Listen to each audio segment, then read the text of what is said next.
Hi everyone, I'm Ariel Simoes Rose, and this is my reflection on Chapter 2 of the California Preschool Curriculum Frameworks.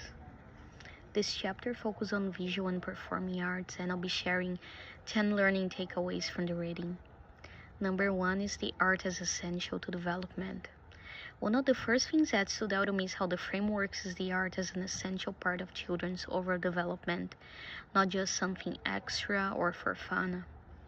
And it talks about how art supports creativity, language, social skills, emotional development, and even physical coordination. Takeaway number 2 is the importance and the emphasis on the process over product. You remind me that when children paint, dance, or act, what matters most is the experience, exploring materials, making decisions, expressing themselves, working with teams. That is more important than the final product, because that's when they learn and grow. It doesn't matter what they're gonna hang on the wall or perform, but it's the journey that they go through to get to that product. Takeaway number 3 is art as a form of communication. I love learning that art gives children another language. Even before they can write or fully speak, they can communicate ideas, tell stories, feelings through drawing, movement, or dramatic play. And it is very, very important because they have different ways of communicating. If they are not ready to speak, or if they don't know how to use the words, or if they speak another language, they can tell you how they are feeling or what they want to do, or tell stories through dance, through modeling with clay. And that's very, very valuable and very, very rich. Takeaway number 5, teacher as a guide. The teacher's role is not to lead every activity, but to create an environment that encourages exploration. We provide materials, observe, support children, create an environment that they can work on. That's important. We are not there to lead, we are not there to tell them what to do, but to help them to figure out what they want to do, how they want to express themselves. How are they going to share, to communicate, to take turns? So the teacher is there to observe, provide materials, create an environment that supports the creativity. Next takeaway is the integration of art with other learning domains. The art connects naturally to other subjects. Singing can support language, phonemic awareness. Dance can develop coordination and spatial understanding. And the arts can also promote social, emotional learning through collaboration, self-expression. It's very important to tell the families about that, to show them that the children are doing more than drawing, more than painting. Not that that doesn't have value, but it can be hard sometimes for the family to understand all the learning, all the growth that comes in there.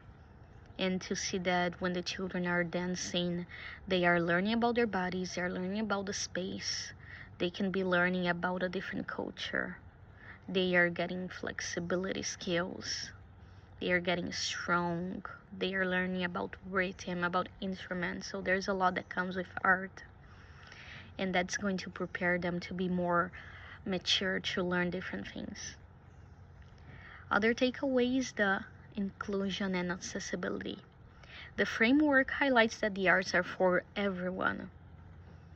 And the teacher as a guide can support that, can make sure that children with different abilities, physical or cognitive limitations or backgrounds, language backgrounds, can participate equally, because the expression to arts go beyond words.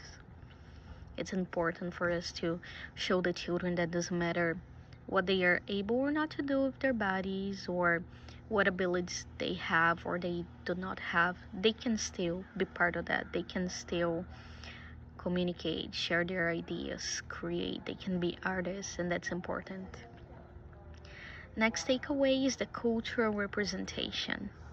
I really appreciate, as someone that comes from a different continent, that learned English as a second language, that had a culture shock, I really appreciate how the framework includes diversity and it encourages the inclusion of diverse cultural art forms, songs, traditions.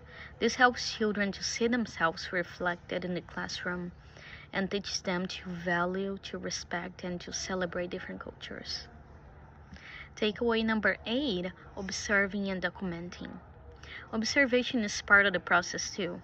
Teachers can use the artwork, performance, their physical creations, the clay, the paper creation, the painting, to document their learning, to understand the process they are going through, to identify needs that they might have, and to plan the next steps. Takeaway number 9, family involvement. The framework reminds me that family participation is key, and we can invite families to share music, dance, art from their culture, and to build a community, and that really strengthens relationship between school and home. Takeaway number 10, joy and imagination. Art brings joy and wonder in the classroom, and children are free to create. They are not just learning, they are developing confidence, imagination, a lifelong love for learning. In summary, this chapter showed me that the visual and performing arts are powerful ways to support the whole child. They help children to connect, to express, explore the world around them in meaningful ways. And as an educator, I want to make sure art experiences in my classroom are open-ended, inclusive, and full of joy.